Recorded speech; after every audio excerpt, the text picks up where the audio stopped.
Hello, good evening, everybody, and welcome to Earth Online number 3 with me, Pedro. And this is the topic we're covering, the music industry's response to the current crisis. Great to have you with us. We have an amazing evening for you this evening. We have some amazing acts. We have an amazing speaker. We've got Carrie Anne coming on, first of all, this evening, followed by Beans on Toast, who's recorded a video exclusively for us here at Green Futures Festival.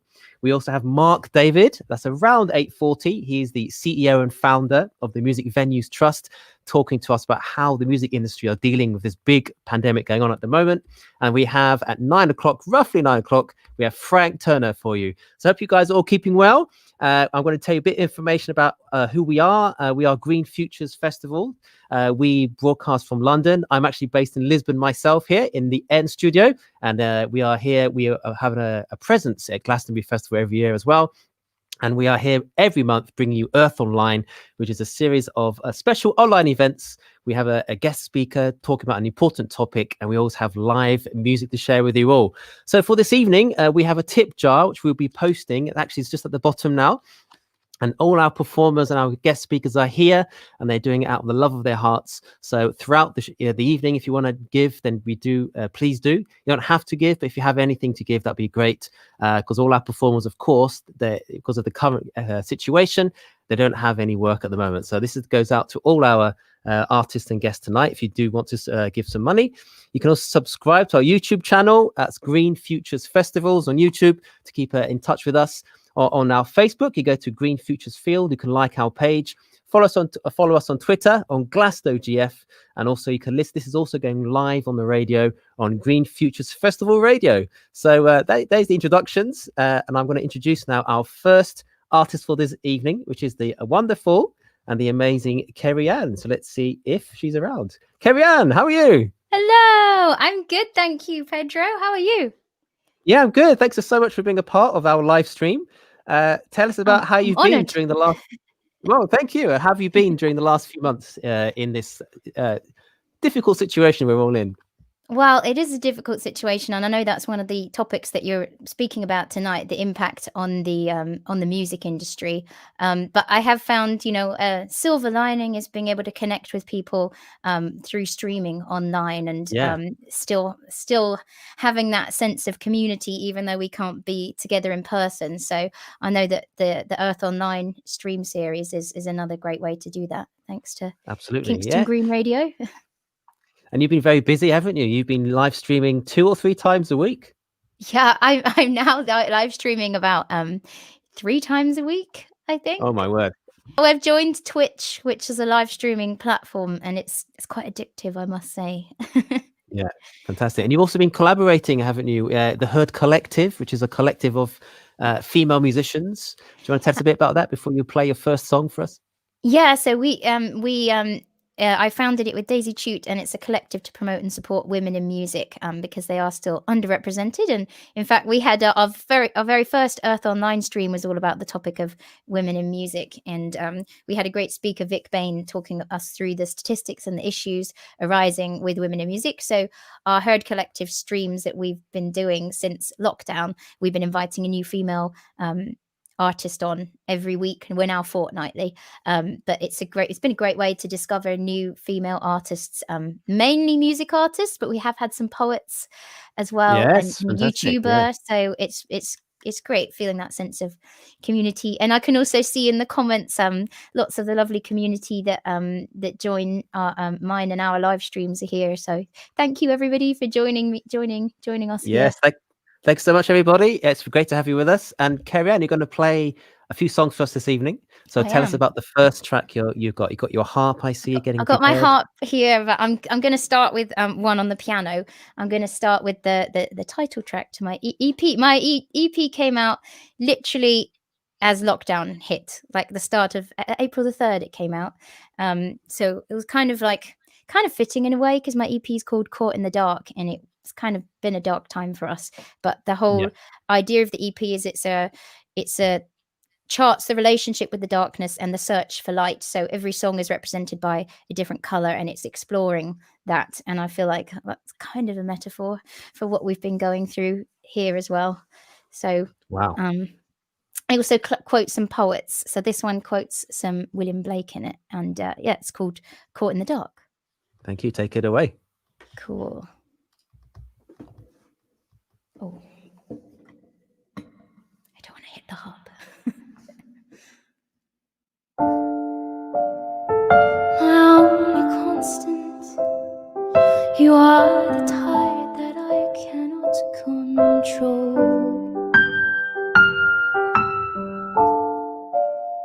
You draw me in and wash me out until I can't find home. And when I call, in the silence lies a reply. The echo falls. Again and again the burden multiplies. It's in the stillness, it's in our breathing in. It gets lost within. And in the stillness, it's in our breathing out. We are without. In the cold, in the dark, in the night, my love, we learn to fight, my love, to make it light, my love. When I'm caught in the dark of your night, my love, I can't see right, my love. Please let go.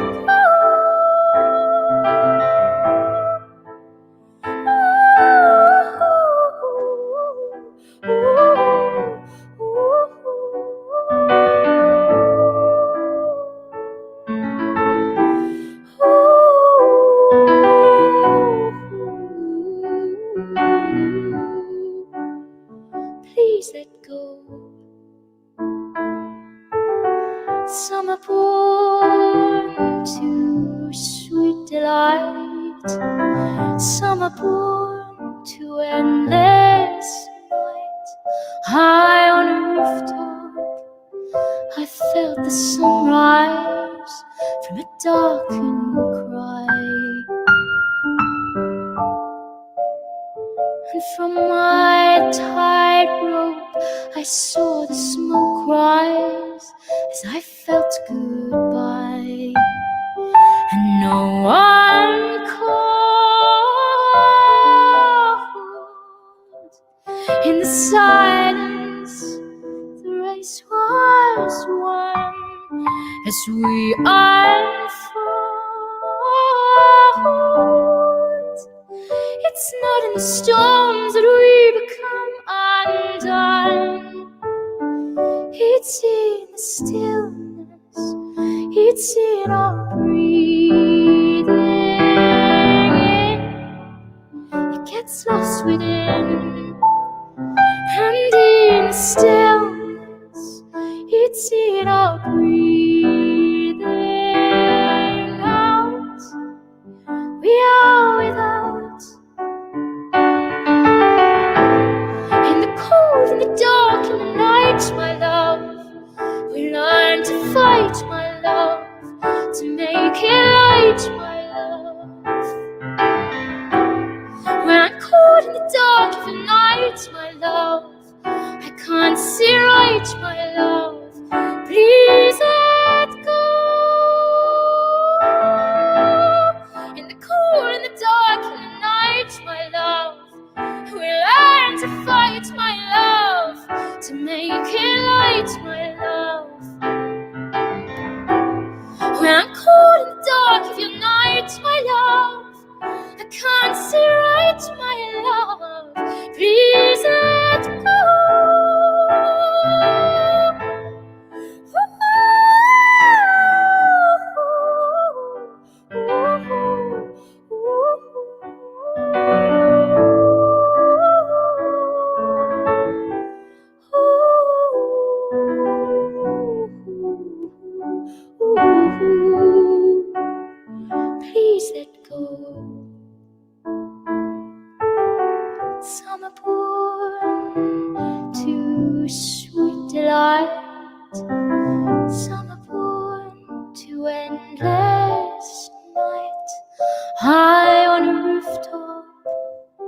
I felt the sunrise from a darkened cry.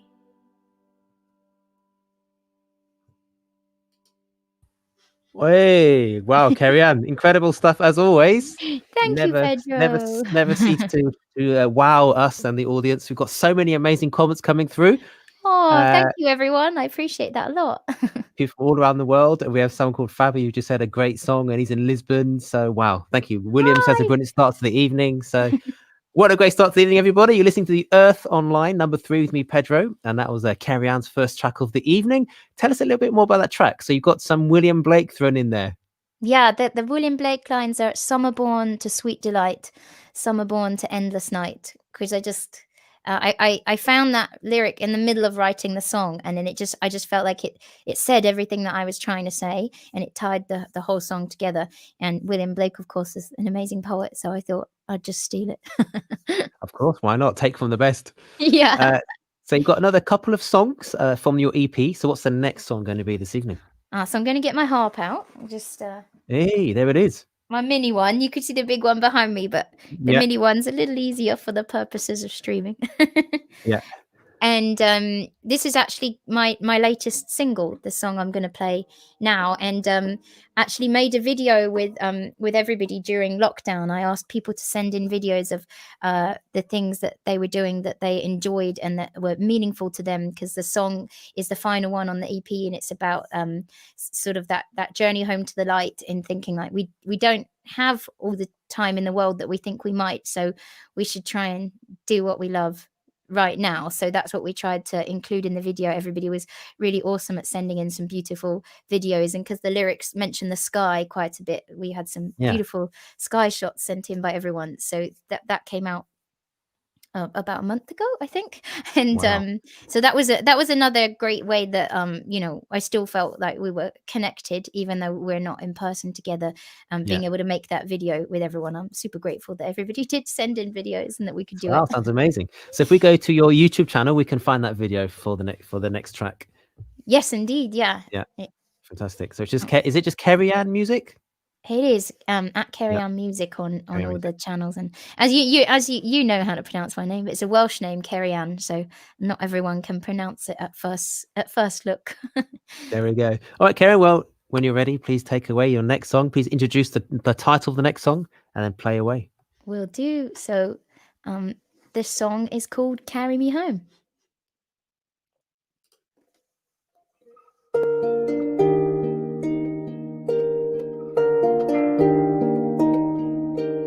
All of the words we leave unsaid, all of the broken promises, where do they live if they're never shown?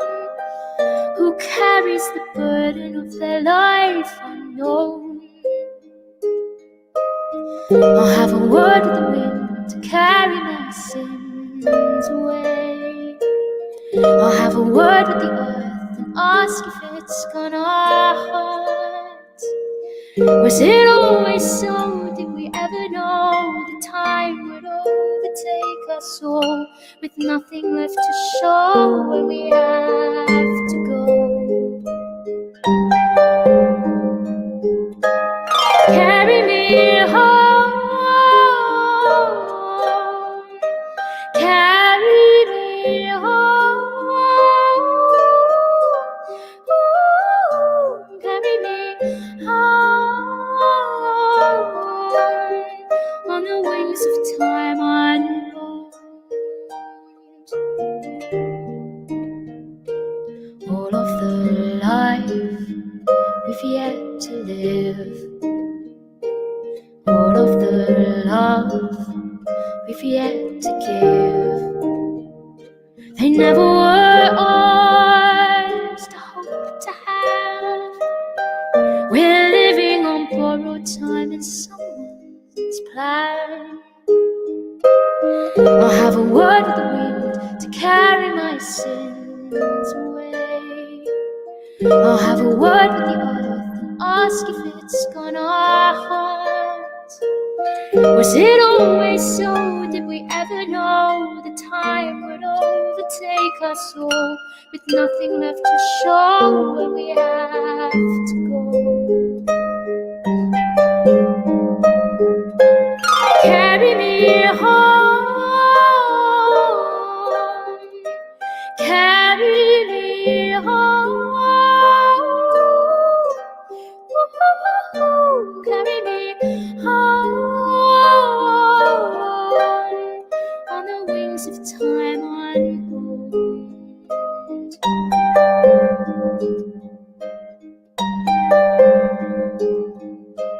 Carry me, carry me, carry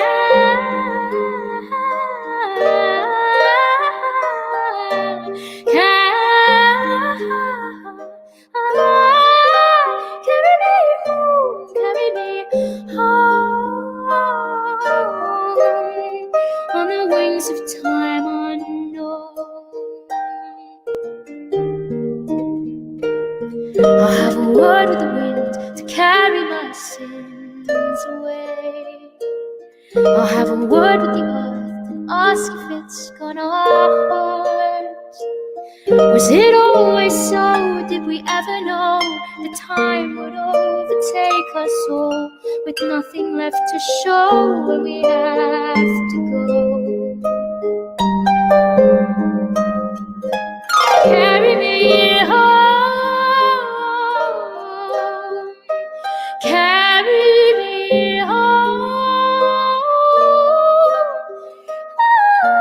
carry me home, on the wings of freedom flow.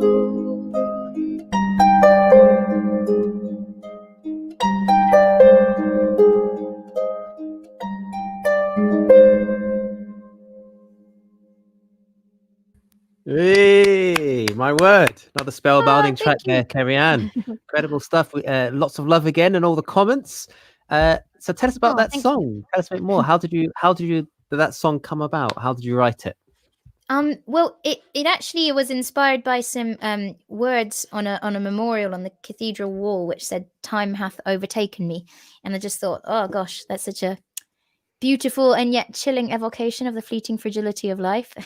Oh my word. as one is wont to think. Very and philosophical.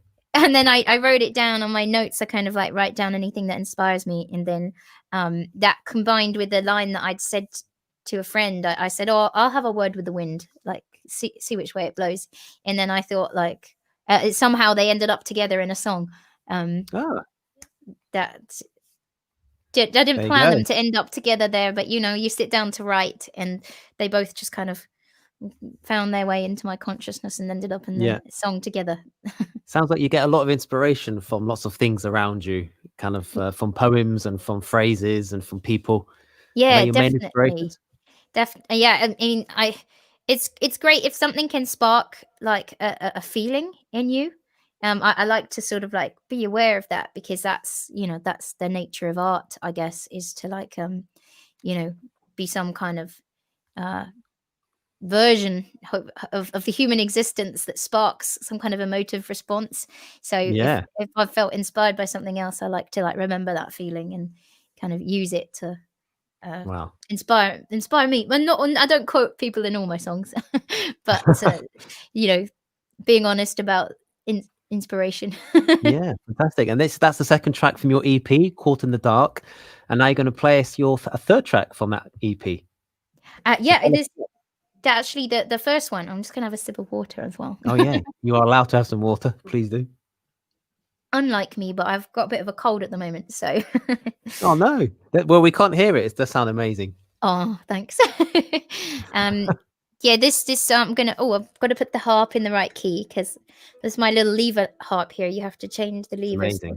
to put the harp in the right key, and I got a bad rep. How many strings does it have, the harp? I think it has 29, 8, 16, 24, 5, 6, or 28. Something around 28, 29. 29. And how you been playing since you were like really young, really little? But I think I was about 10 when I took up the harp, but I only got this one in the last few years. It's a little harpsichord folk harp, and so Fantastic. changed my life because I can put it on my back and go to gigs. Well, in ordinary times I can. Yeah, Of course, at the fantastic. moment, not really, Not so much now, yeah. not All so right, much. well, please, when you're ready, Carrie Anne, please introduce the next song, and then you may take it away for us. Sure, I'm gonna put a little bit of harp effects on here, and Wow. there we go. Ready now. So this song is called Wasteland, and I wrote it when I was I've been a musician for many years, doing backing vocals and being in the band for other performers, but never had the confidence to do my own music. And so I wrote this song when I was trying to get that confidence to sort of, even to walk to the edge of the cliff, like let alone walking to the edge of the cliff before jumping off it, and not knowing what was going to happen if I ever found the confidence to jump off that cliff. Would I fly? Would I fall? Feeling like I was, stuck in, suspended in time, like immobilized by inaction. And so this is where that song came from. And I'm glad that I did finally get the confidence to play it to other people, because it's been an enjoyable, if not difficult, but a very, very enjoyable process. So this is Wasteland. I'm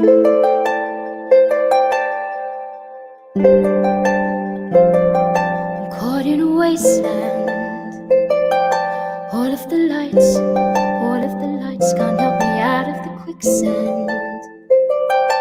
Light a fire, light a fire. The precipice calls me, singing my name, but it sounds like a warning.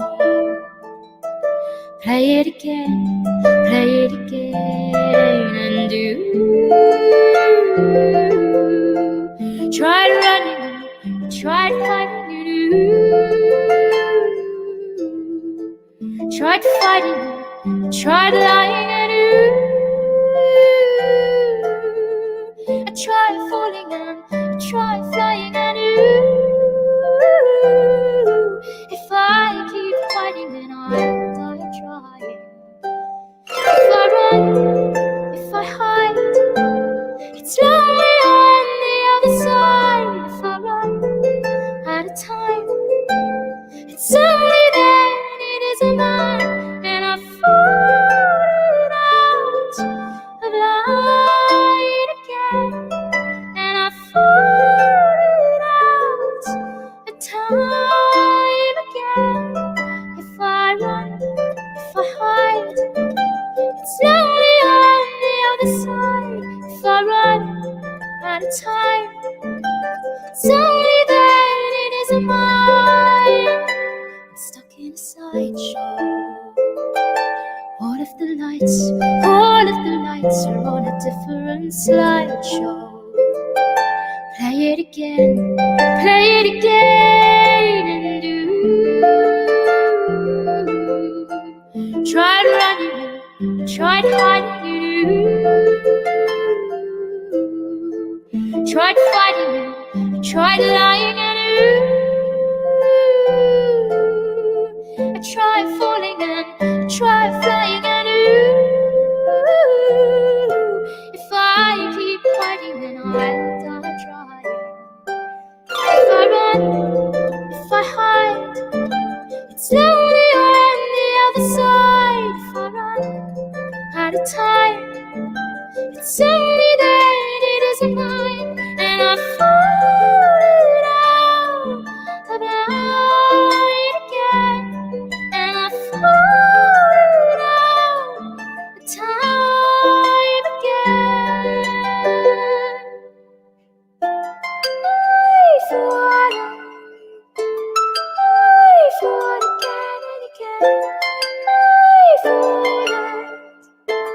I fall again. If I run, if I hide, it's lonely on the other side. If I run out of time, it's only then it isn't mine, and I've fallen out of light again, and I've fallen out of time.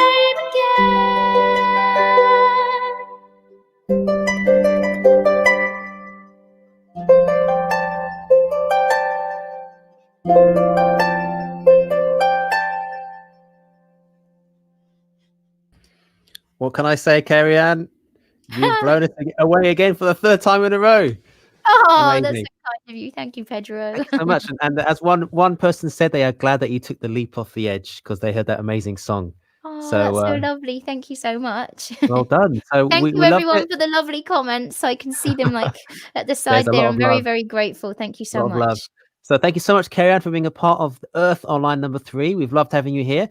And if anybody wants to find out more about your music, where can they go? Oh, well, my EP's up on Spotify and iTunes and Apple Music and all those places. So at Carrie Anne Music everywhere. Yeah, at the bottom of the screen, everybody, you can see follow Carrie Anne. So just follow that handle on all the platforms, isn't it? And we can follow you. So what's next for you in the future before we pass on to our next act? Well, I'm really enjoying streaming. Like I said, I've just started streaming on Twitch as well, and I stream. I've streamed almost every Thursday bar one since April on my Facebook and That's YouTube amazing. and Yeah. Periscope. So I'll be there again this Thursday about 8 p.m.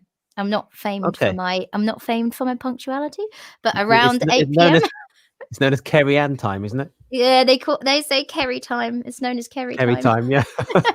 But Well, okay, around once 8 again, p.m. and then 8 p.m. I go to Twitch afterwards. So yeah. If you want to come say hi, anyone, anytime, yeah.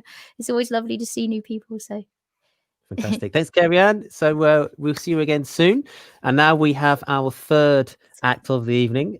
So do say hello to Carrie Anne on her socials. I'm sure she'd love to hear from you. Before I thanks for introduce having the me. next, thanks, Carrie Anne. You can stay a bit longer here while we get the next act going. It's up to you.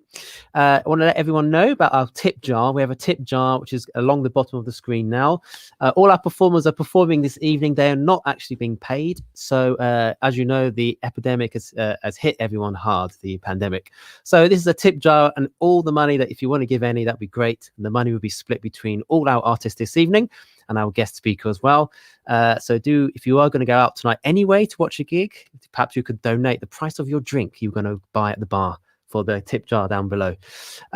We also have lots of acts still to come. We've got Beans on Toast coming up next. And then we have Mark Davyd from the Music Venues Trust speaking to us about this huge topic about the music industry's response to the current crisis. And then we have about 9 o'clock, we have Frank Turner coming along to play a few songs. And he's also going to join in our discussion about this important topic.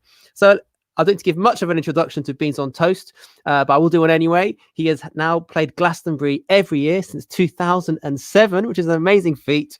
He's written and recorded 11 albums. He's constantly writing and recording. He has 2 albums coming out in December. He releases an album every single year on the 1st of December, which is his birthday.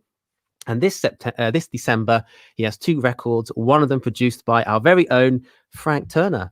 So without further ado, let's see if the technology is going to work. Beans on Toast has recorded his video for us very generously. So we're going to watch a recording now. He did especially for us today and for you guys. Enjoy.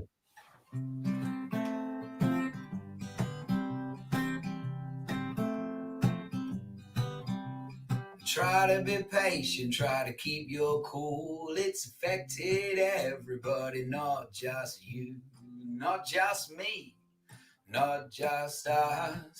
Times have changed for all of us as we emerge into a world full of rules and regulations, hand sanitizer and one-way systems, confusing messaging and nervous sneezes when there's still nobody to believe in. Remember that patience is a virtue and that manners come for free. And what really makes the world go round is generosity. And everybody knows that everything's changed, but the fundamental things can stay the same. Surely we can still tell good from bad, right from wrong, happy from sad. And wherever you are, when you're out on the street, be good to the people that you meet. And tell them that patience is a virtue and that manners come for free. And what really makes the world go round is generosity. It's just a passing force, it's just a little ditty written on the fly in 2020. A year that everybody would sooner forget, but will no doubt leave its mark on the history books. Not the books exist anymore, and that's just a metaphor. Well, maybe some good can come of this, hidden underneath all of that tragic shit. Didn't we know the world needed a shake-up? This is your chance, man. Go out and get some and tell them that patience is a virtue and that manners come for free. And what really makes the world go round is generosity. Thank you and hello, I'm Bees on Toast. Welcome to Earth Online Festival digital event. I'll be honest with you, I am pre-recording this about a week before that you're listening to it or watching it today. So I'm going to sing you a few songs to get the evening going.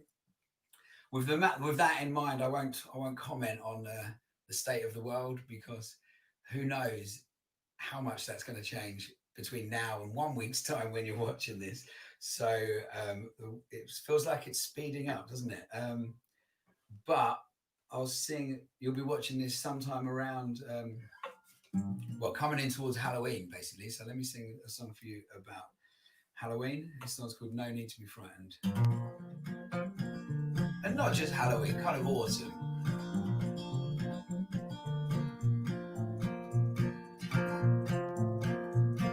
The clocks are going backwards, it's getting darker early. You're getting dressed up for a Halloween party, and you can hear the fireworks at the end of the street. There's no need to be frightened, it's just the local kids, and a cold wind blows. The moon hangs high, and there's an eerie feeling in the air tonight. You can almost see the shadows dance beneath the falling leaves, and if you listen closely, hear the whisper of the trees. And the rolling past brings forth a lonely tear, but you think to yourself, you love this time of year. Have you ever seen a ghost? Have you ever felt a presence?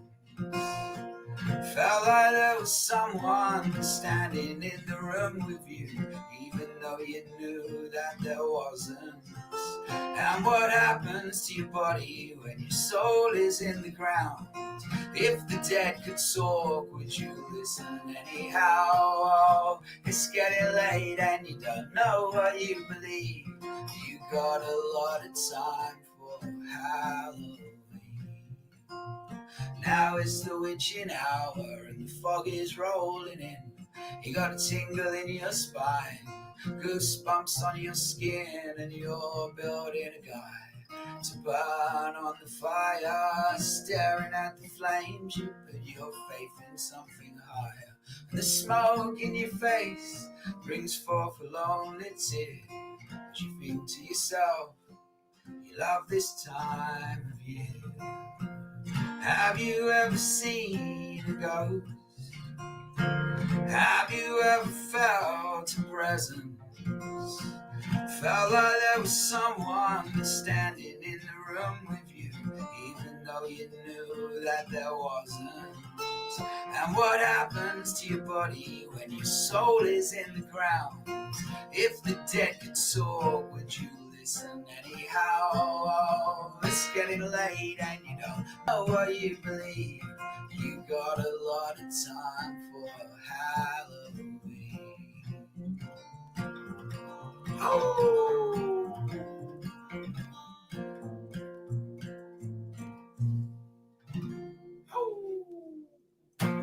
Thank you very much. That's a song called No Need to Be Frightened, which is off my new album called Knee Deep in Nostalgia. It comes out on the 1st of December and is produced by none other than Frank Turner, who is coming on next. on this wonderful online event. And he'll be talking to Mark from the Music Venue Trust about lots of important stuff that I won't bother getting stuck into. But as a nice segue between songs, so they're obviously going to be talking about saving music, essentially. And this is a song called Save the Music. And this is off another album that I'm releasing on the 1st of December as well. There's 2 albums coming out this year. And this is a song called Save the Music. And it goes, if the music is humanity's greatest achievement, it makes sense that we preserve it. When times get hard and when we get lost, that's when we're most needed.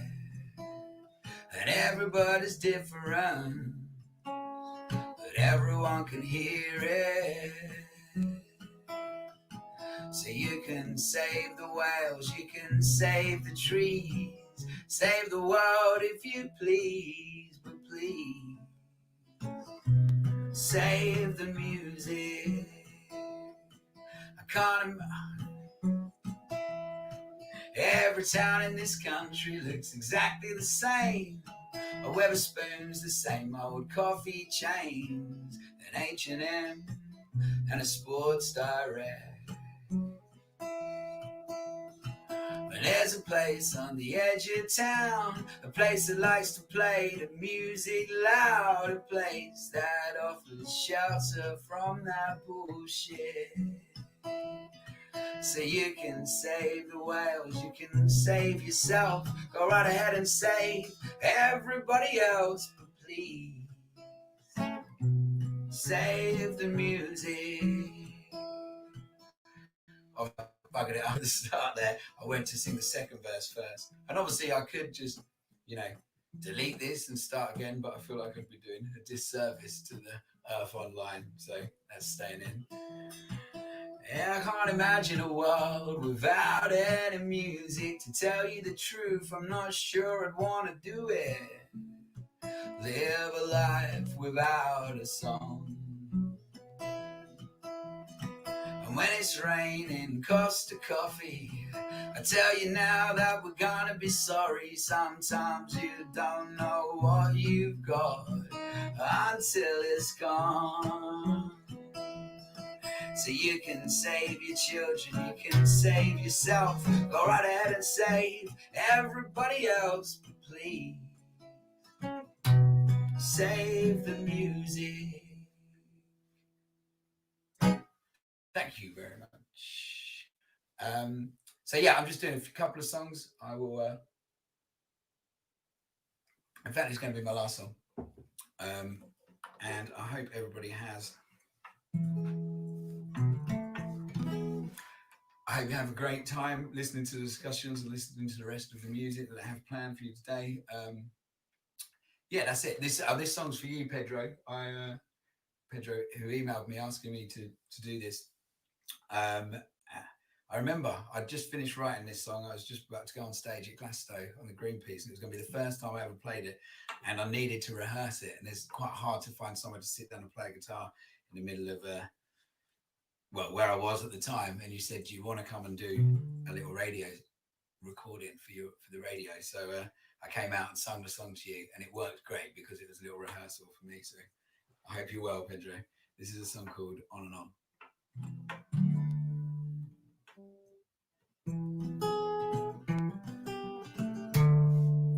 So Donald is the king and Boris is the queen.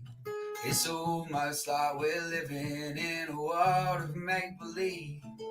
A double dose of dopamine on the daily diet. The politics are toxic. The country is divided by crippling austerity and deregulation, paving the path to privatization and to chlorinated chicken and weaponized 5G frequencies. It's profit over people, it's profit over everything that's causing global warming. It's now impossible to deny. There's a storm brewing, darling, and there's nowhere to hide. And every time the world needs saving, there's a nappy that needs changing. I got some bills that need paying.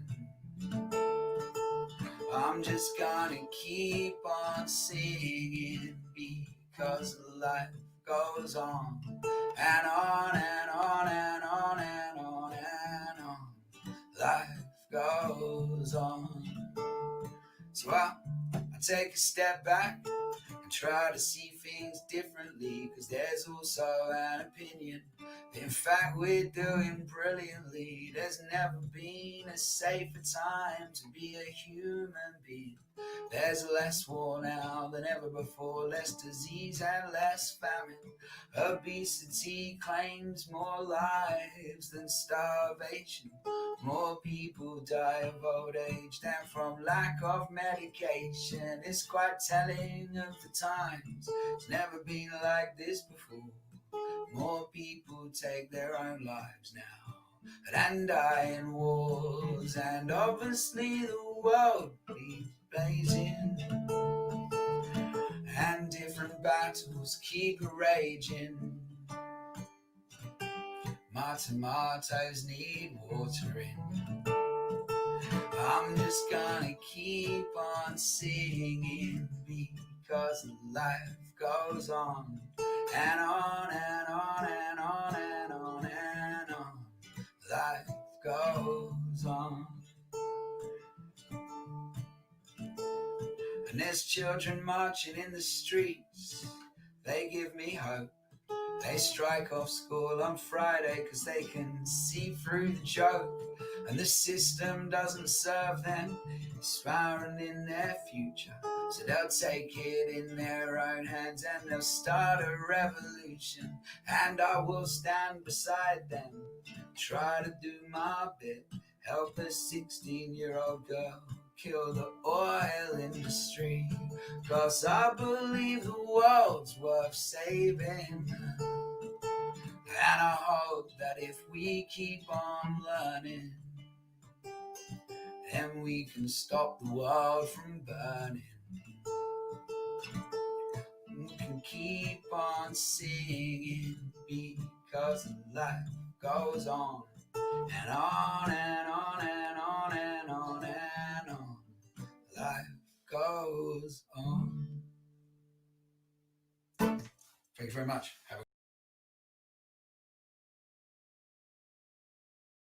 Let's get my mic on there. That was Beans on Toast. You're listening to Earth Online number 3. Big thank you to Jay. That was a great set he did, especially for us here on Green Futures Festivals. And that was an amazing set there by Jay, Beans on Toast. And just to remind you guys, we have Mark Davyd coming up next. He is from the Music Venue Trust.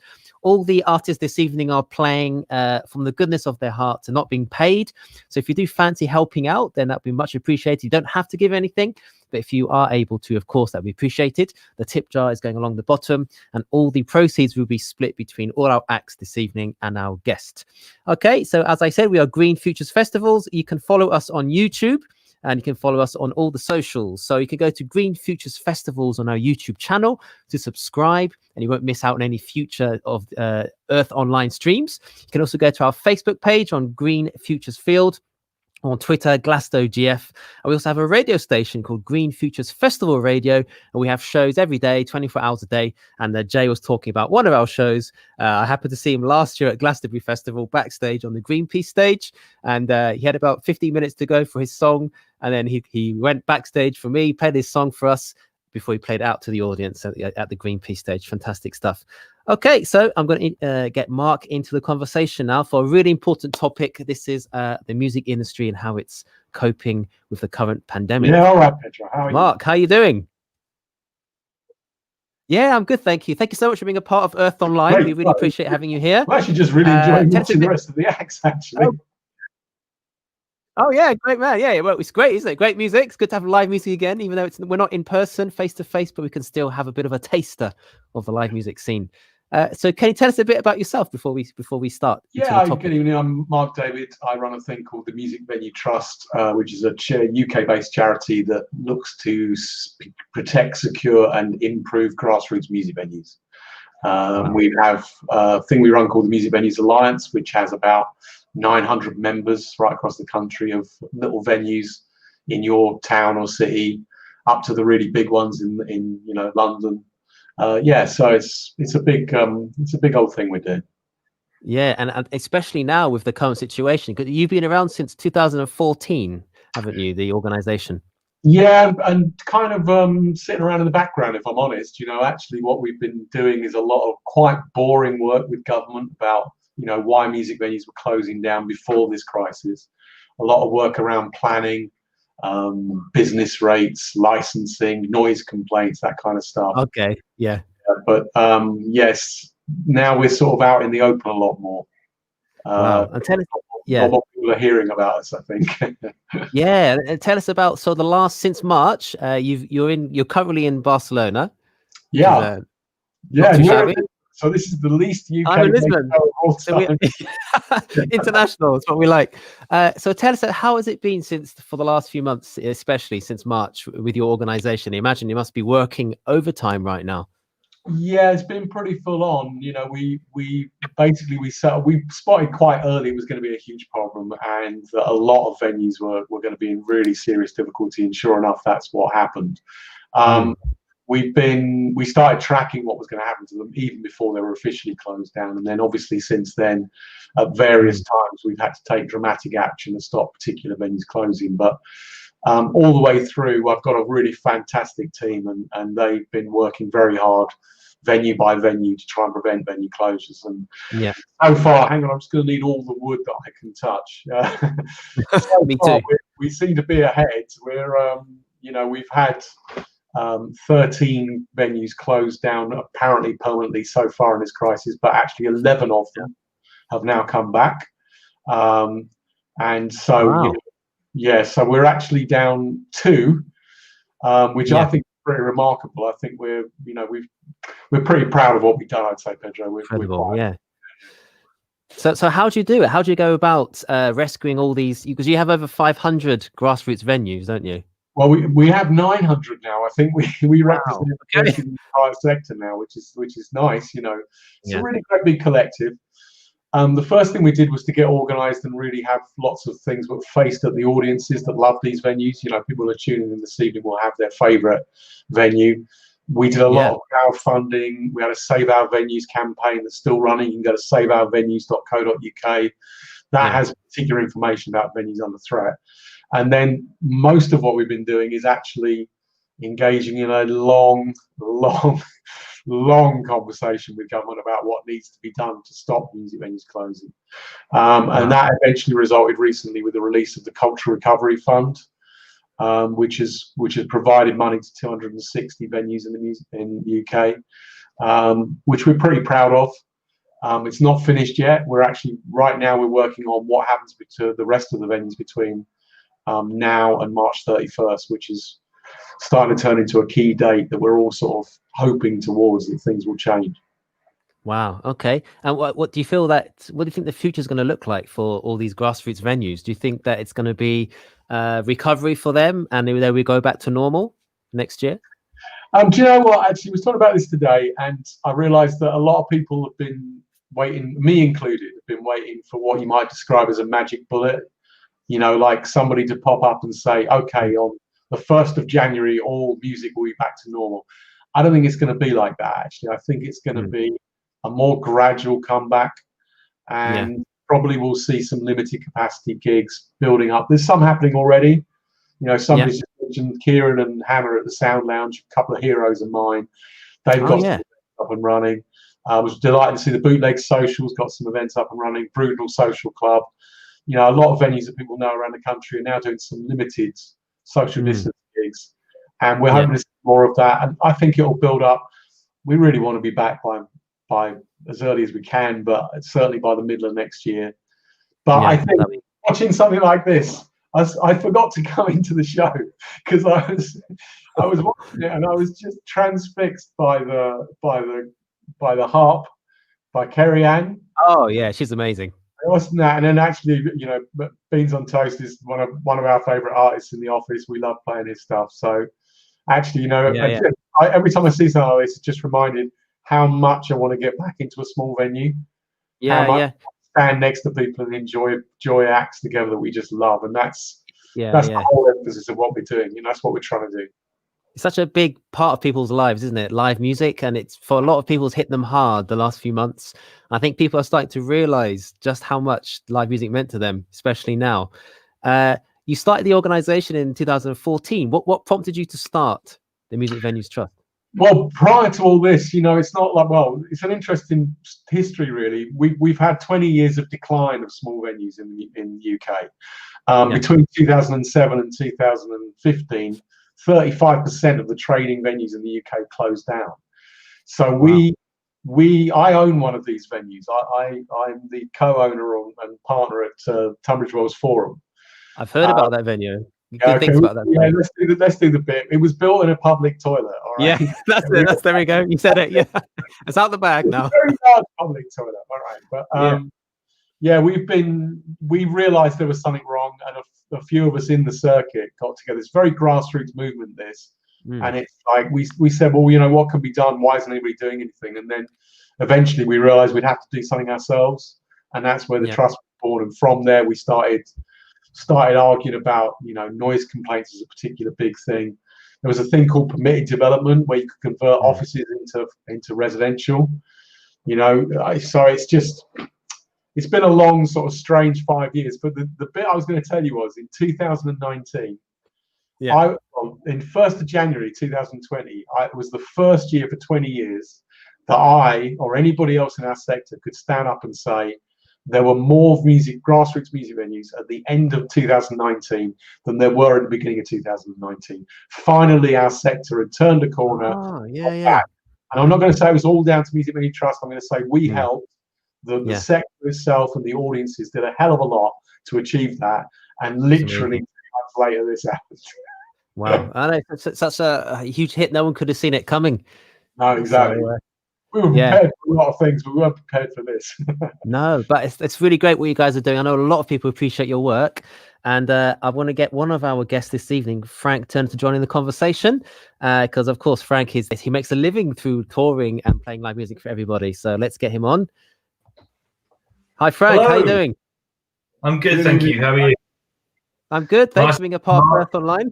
You're all right, mate. Yeah, it's wonderful to be here and see such a group of friends and to be talking about such important things. And of course, you and Mark already have you know each other a bit, don't you? Through you do, yeah. Mark. He's got beer as well in his hand, I see. So there we go. Mutual shame of both knowing the entire catalogue of the Anti-Nowhere League. Yeah, that's pretty much true. Yeah, I've got wine, so cheers. Hey, I went with product placement, Fight Back beer that you can buy. Oh, you're so much more brand me. I'll tell you what. The reason I don't have any Fight Back lager with me is because I drank all of the stuff that you guys sent me. I'll get them to send you around some more. I want some as well. Get me in on the action. So, Frank, tell us. Oh, it's a bit of a delay here, but tell us a bit about. So this year, obviously, it's been a year that's been like no other. So tell us about how it's impacted you, and then how you've acted as a response. Well, you know, it's been an absolute kick in the balls, to be blunt, for the most part. Yeah. I mean, you know, thinking back to the beginning of the year, which I'm sort of largely counting as extended 2019 mentally. You know, I was on tour in January and February, which was great, and did some shows for Independent Venue Week and stuff like that. Did a European tour with the John Murphys, and in March started a UK solo tour, and I was out on the road on my own on stage, and I had my wife with me, which was amazing, some friends from America, and everything was great. The tour was awesome. The news started coming through from China, and we all didn't take it seriously at the beginning. I think, like a lot of people, we just went, nah. And then suddenly the tour got cancelled, and we had to go home. And when I immediately got home from tour, it was me and my wife, obviously, and my friends Vanessa and Micah from the States, and who've been on the road with us, and we were all in a house together for a few days before they went home. And you know, we had the touring party there, and we have, you know, Facebook and the internet or YouTube or whatever, and just sort of had this idea about doing a live stream show. It's not a particularly original idea, but just thought it might be a fun thing to do. But what I did for that first one was I did a fundraiser for my crew, because it was immediately apparent that whilst, of course, touring artists are going to suffer, touring artists tend to be people that people know and that people talk about, and you have other income streams with things like merchandise and publishing and all that kind of thing. The people who actually work in the live music industry behind the scenes, whose job more often than not is to not be visible, were going to lose everything. And I have a regular touring family of 12 people. So I did a fundraiser for them, and it raised a startlingly large amount of money. And I woke up the next day and cried because I was hungover. And then thought to myself, well, what next? Because, I was still in the same place, and I still had the same technology, and there was still potentially an audience out there. And just sort of had this idea that I've done a lot of stuff with Mark with the MVT in the past. I've done stuff with Independent Venue Week, all this kind of stuff. And I'm a big fan of small venues. I came up playing in small and independent venues, and it's a dangerous ecosystem at the best of times, as Mark has been explaining. And it's obviously going to be catastrophic for these venues being closed down like this. So I thought, well, let's do some fundraising gigs for venues, and gave Mark a shout. I came up with the name Independent Venue Love, and about a week later, Mark came back and said, "Yeah, we're calling it Save Our Venues." And I went, "That's why I don't come up with names for campaigns, because that's a lot better." But yeah, and then it sort of sold on. In the end, I think I did 16 weeks of shows, because it turned out lockdown lasted a lot longer than anybody thought. Yeah. Played through literally every single song I've written, and most of the covers that I know, including I did do the Disney covers set at one point as well. My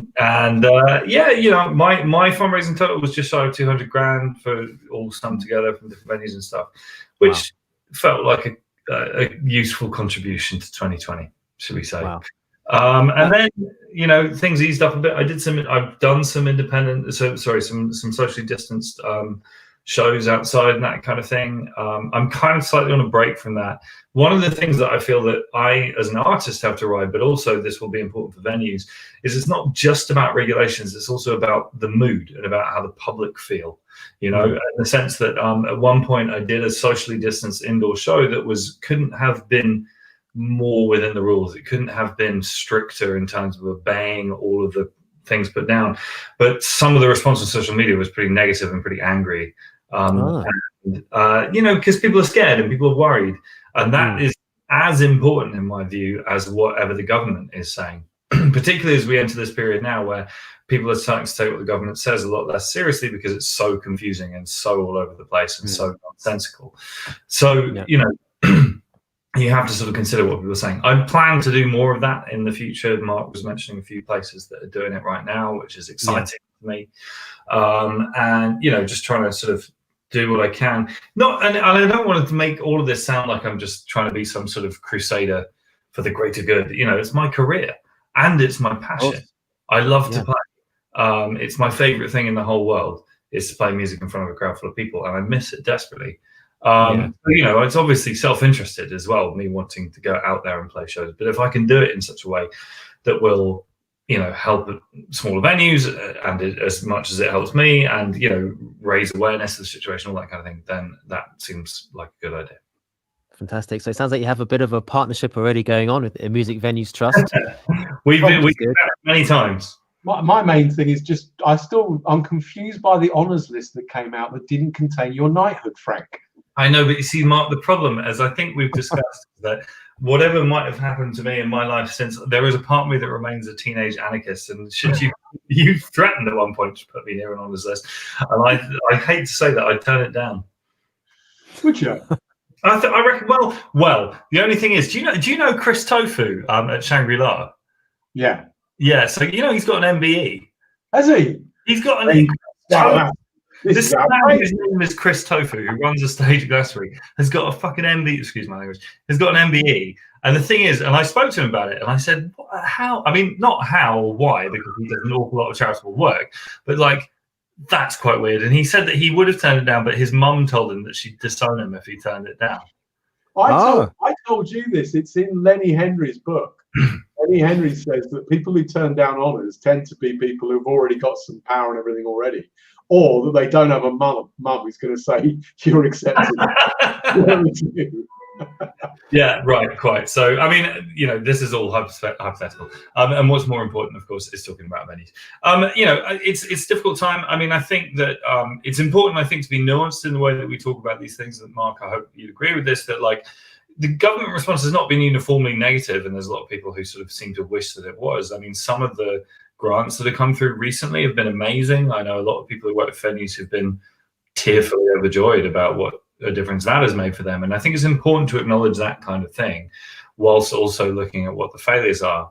And I think we could all agree that one of the major problems at the moment is a lack of any kind of clarity of messaging, particularly when it comes to looking forward, in the sense that for anyone running a venue right now, it's just kind of like, I know people personally directly who are just like, well, if we're in tier 2, can we do social distance gigs? Or if we're in tier 1, can we? Or, you know, and no one seems to have answers to these questions. And also these restrictions get put in place with no endpoint in sight, which is disastrous for anyone trying to run a small and independent venue or any kind of business. You know, there's no possibility of planning. All of us appreciate that this is a super difficult time for everybody. It's an unprecedented global pandemic. Nobody's expecting anyone to have the answer immediately.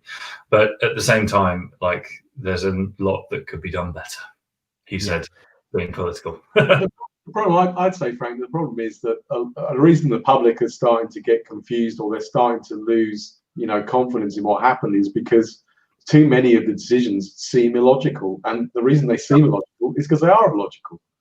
Totally. You know? That's the truth. You're drinking a pint at 9:59. You're not any more liable to infection than you are than you are at 10:01. Well, yes, and also, I mean, and then Mark, you'll know more about this than me, but as far as I understand it, like when they liberalized licensing laws in the late 90s under the new Labour, they spent ages sort of consulting with businesses about trying to stagger closing times in order to sort of decrease the social impact of kicking a whole load of drunk people out onto the street at exactly the same time. And that's why in city centres you have some places close at 11 and some at 12 and some at 1, and they stagger the licenses. And all of that's gone out the window. It's just kick everybody out at 10 p.m. Yeah. We had the first proper rush hour in the tube on London was on the first day of the 10 p.m. curfew at 10:05, because everyone's trying to go home and they're wasted. And it's just like, this is ridiculous. It's just unjustifiable. Yeah. I'm just going to bring in Carrie Anne to get a different perspective in there. Hello. Hi. Carrie Anne, we're throwing you in. Hi.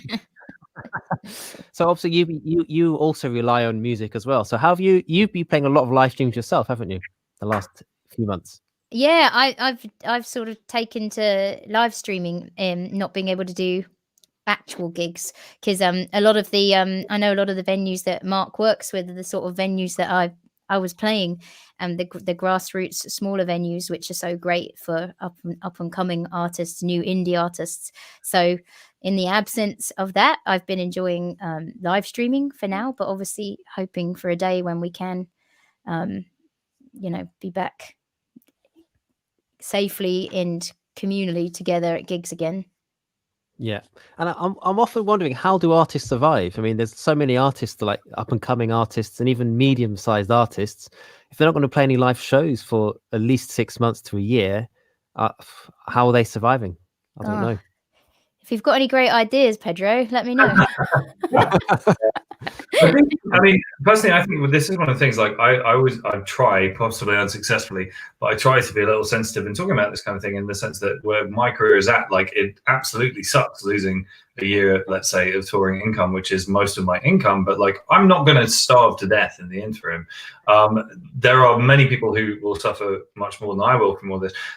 Almost in a way, the group that really saddens me the most is any kind of young artists who are kind of just starting to kind of get something going. In 2019, you know, an artist who had a slot at South by Southwest 2020, and they were excited about that, and they had a deal coming together, and they had a tour going, and they were just starting to kind of build a buzz and all that kind of thing, because all of that momentum has kind of been completely killed. And indeed, it may well be that by the time quote unquote normal starts up again, their moment might have passed, in the way that the music industry tends to work. Yeah.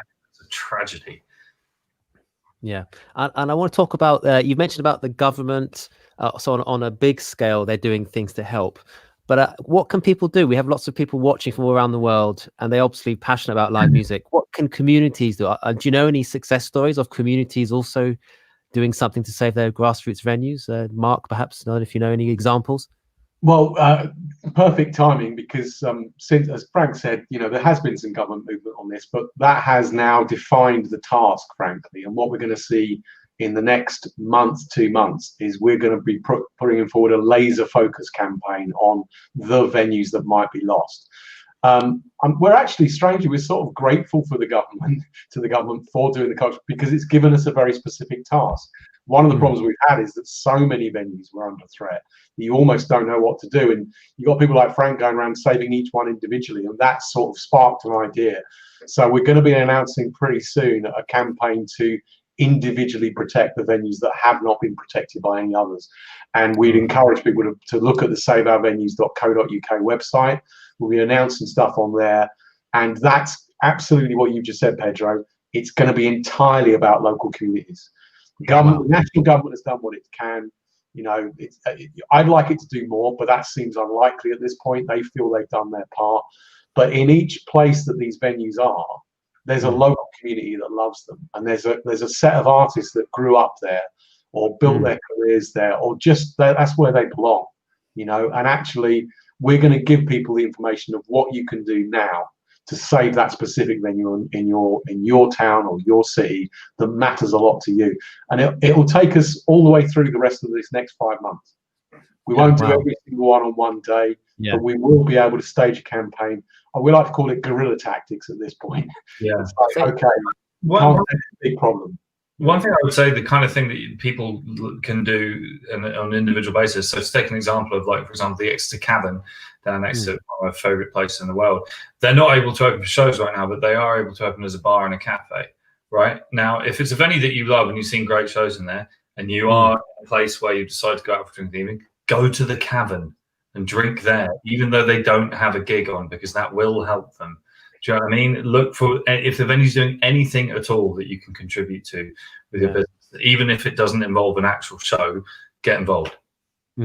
Yeah, I know. I was part of the live stream Green Note in London, Camden, London. They've been doing a lot of live streams, so did a live stream with them, and they've been continuing that, and they've got their funding at the moment, which is good, because they're so tiny that they can't do socially distanced gigs, but they're such a great venue that people can go and watch the live streams, and people have been so generous donating to their campaign. So I think that's another great thing. Like Frank said, if venues are doing anything, then seek it out. Well, we all need masks at the moment. Most venues we're going to be putting on sale masks that you can buy. So if you need a mask, buy it through the website, and that contributes. We'll be putting merch out you can buy that that will feature venue logos. There's so much that you can do that doesn't require you to spend new money or money you don't have. Just as Frank said, just pick up. I mean, Louisiana in Bristol is serving pizza. It's really good. Order some pizza from the Louisiana. Buying a pizza from Domino's and go to Louisiana instead. Yeah, exactly. Yeah. Just, we're all into independence and creativity and locality. Just do that. You do that for the next 6 months. We can drag them all through. Fantastic. Really practical advice. Really good ideas. Thanks, guys. So if people want to find out more about the campaign and what they can do, where can they go, Mark? If you can go to saveourvenues.co.uk, which has just come up see it scroll on the bottom of the screen there.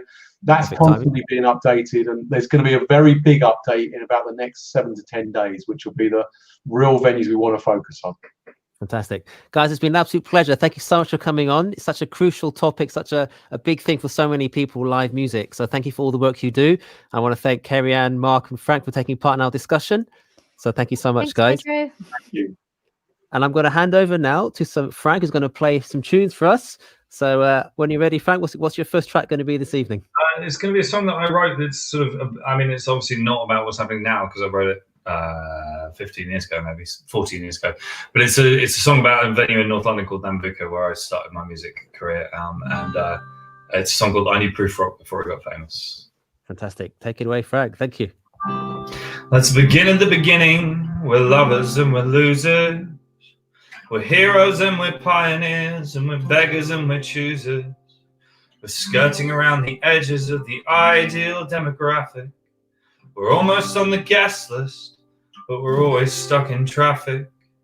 We've watched our close associates up and play their parts. They're chatting up the it girls and they're tearing up the charts, while we were paying with coppers to get our rounds in at the bar. We're the C team with the almost famous old friends of the stars.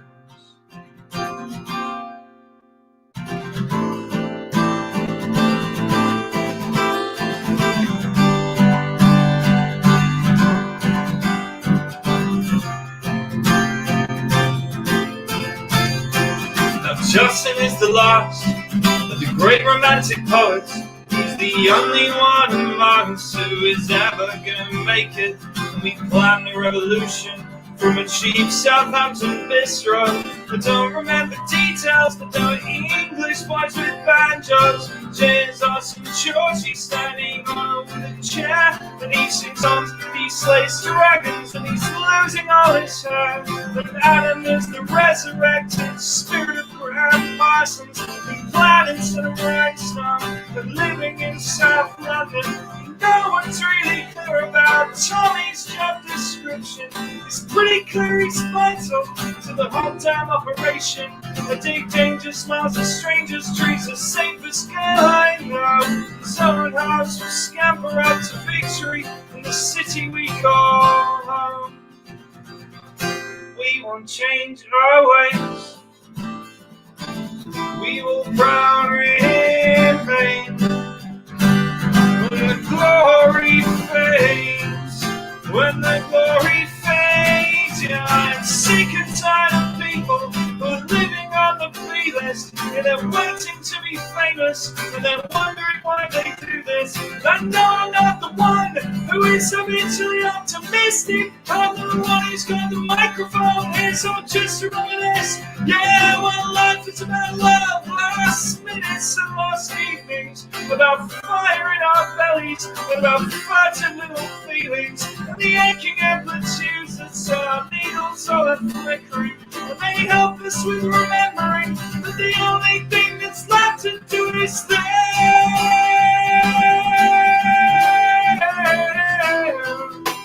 Yeah, the only thing that's left to do is live.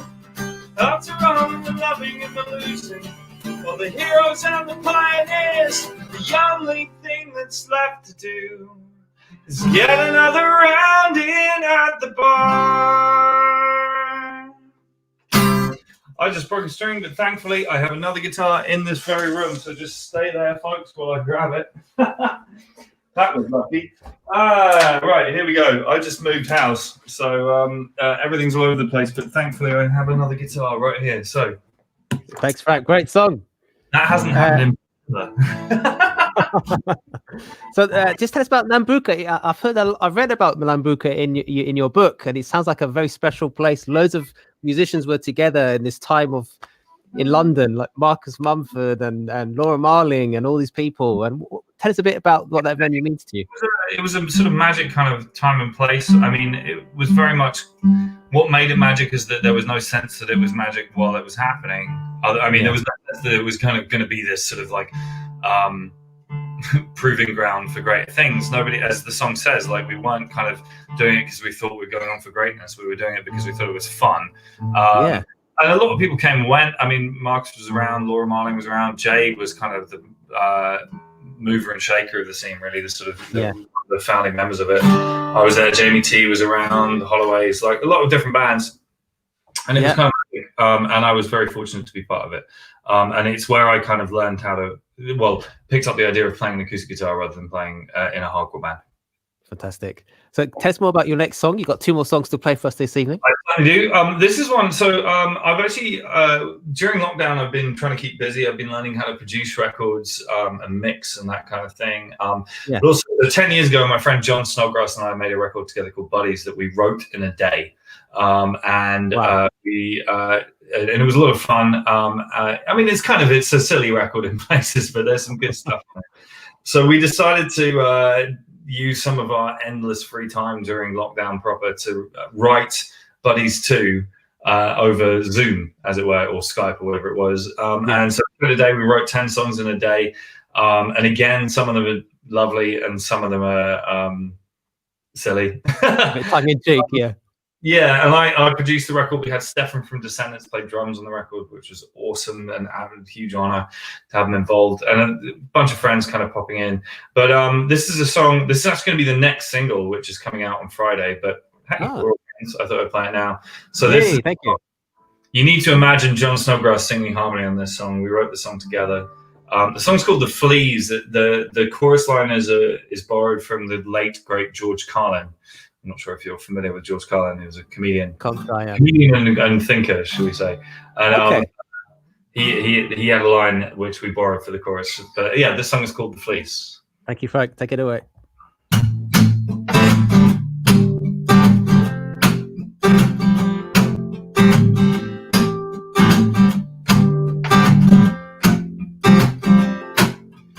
Never thought the apocalypse would be boring. I was expecting more of a bang and less of a sigh. The TV shows implied it would be exciting, but I still don't know anyone who died. Here we are, finally on our knees, waiting for the world to shake us off like a bad case of the fleas. And I thought that I would miss other people, other places and other things more than I do. Things can be replaced, places can be rearranged, and the only one who'll notice it is you. Here we are, finally on our knees, waiting for the world to shake us off, a bad case of the fleas. Do you remember what it was like before you were born? It won't be long before you're back there once again to tell the truth. I can't remember much of anything these days. It's like they say, in our beginning is our end. So here we are, finally on our knees, shaking with each curse and every cough. Here we are, finally on our knees, waiting for the world to shake us off like a bad case of the fleas.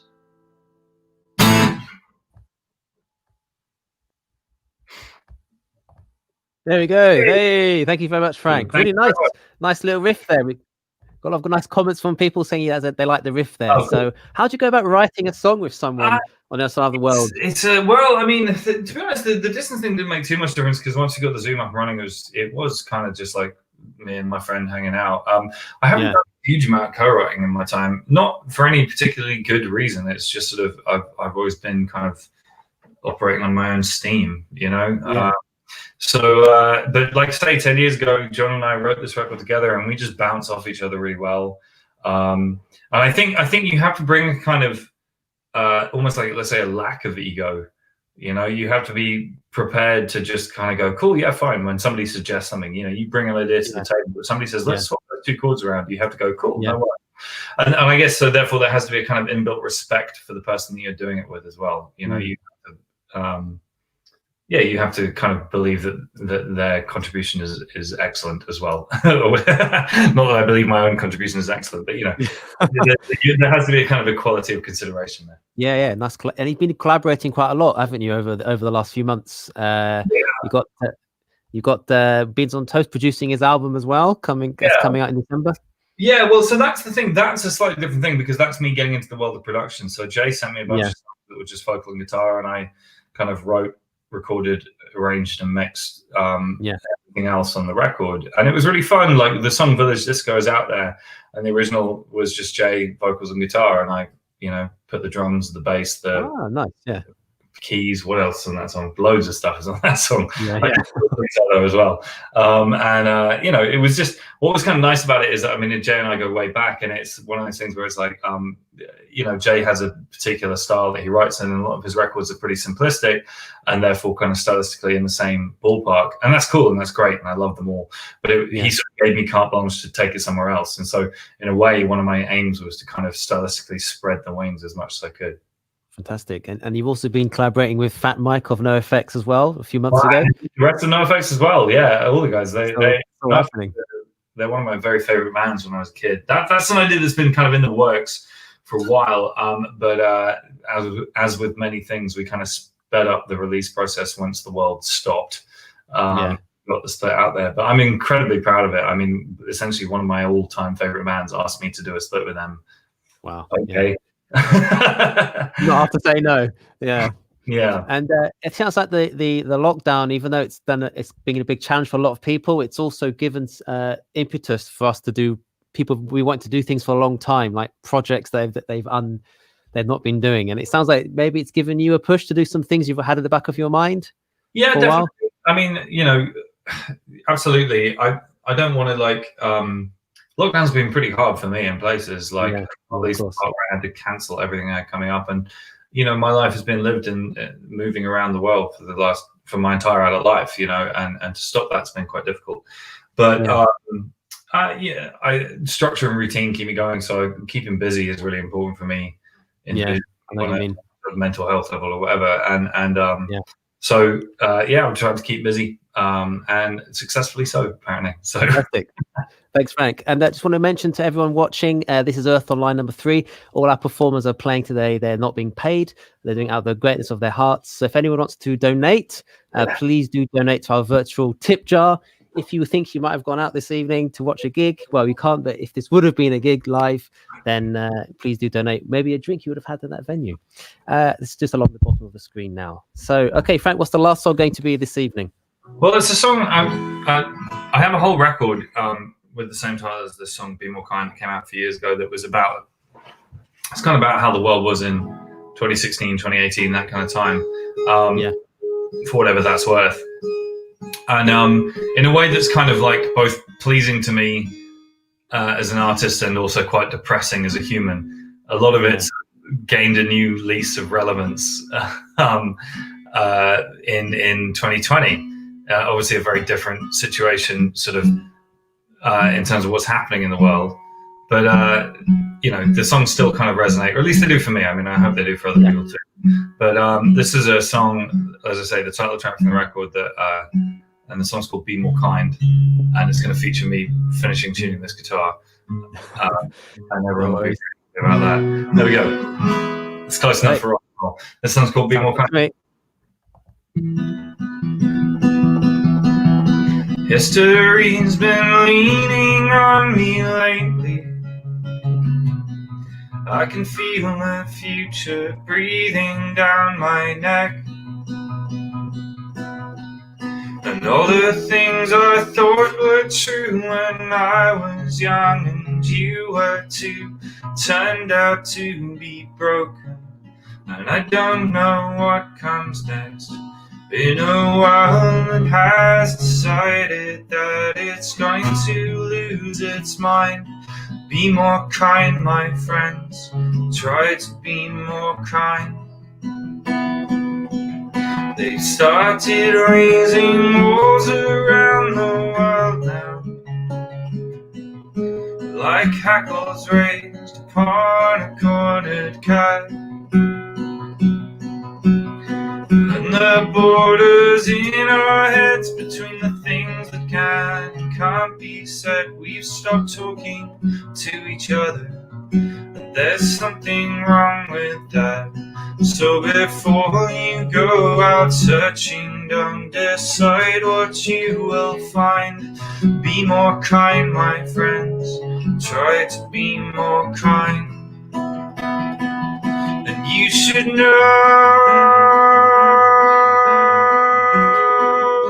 you're not alone. Trouble comes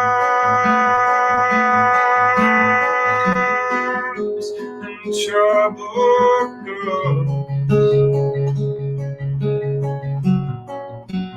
and how this ends.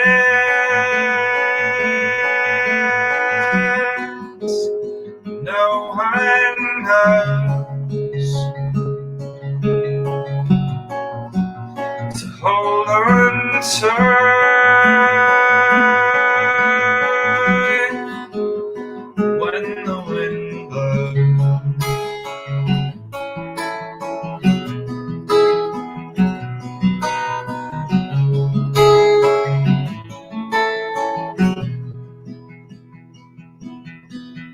The wind blew both of us to sand and sea,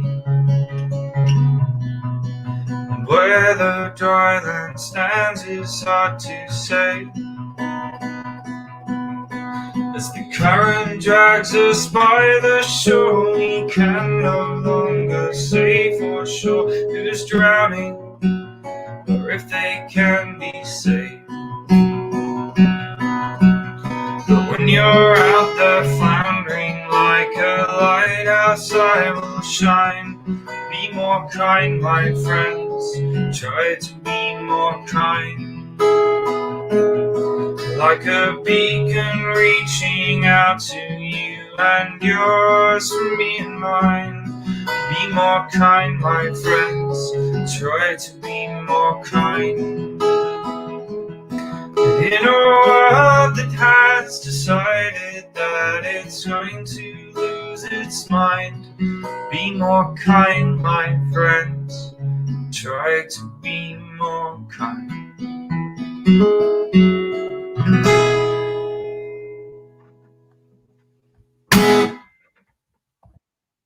Hey, thank you so much, Frank. Really appreciate your time.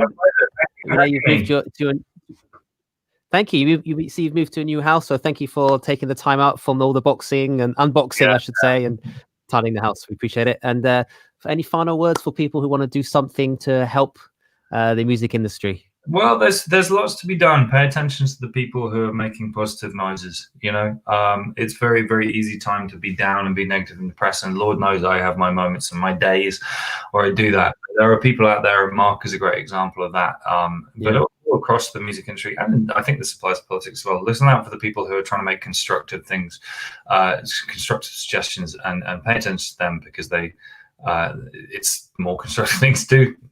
However you want to put it, you know, and we can all make small changes, and hopefully that can build up to an aggregate of something bigger. Fantastic. Thank you for those last words, Frank, and hopefully we'll see you at a show soon. If it's not an in-person show, another live stream maybe in the future. That'd be great. There'll be more. We'll look out for that. Thanks, Frank. Cheers. Bye-bye. All the best.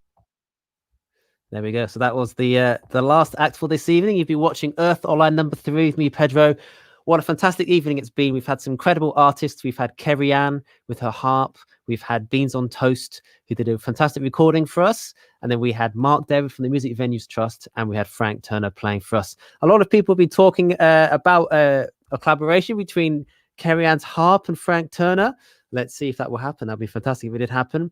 We have another Earth Online coming up on the Tuesday, the 22nd of December. Is a special winter solstice celebration. So put the dates in your diary now. It's just going along the bottom of our screen. Don't forget to follow us as well on our socials. We are the Green Futures Festivals, and we have a presence on YouTube, on Green Futures Festivals, on Facebook as well, on Twitter, all the socials. We would love to have you follow us to keep in touch with what we're doing. We've had a tip jar as well, details going along the bottom, hopefully soon. And that is to give, we've been talking about how these all these musicians and artists have been really challenged by the times, because they can't do their living right. What they do for a living is now taken away from them. So if you want to help out, you don't have to donate. I always say that, but if you can, of course, it'd be much appreciated. The virtual tip jar is now along the bottom, and anything, any donations will be spread between all our acts this evening. Thank you so much once again, everybody. And I wish you a fantastic evening. And we look forward to seeing you again in December for our winter solstice celebration. Keep safe, everybody, and do your bit to save the music wherever you are in the world. We're in this together. So see you next time. Bye-bye.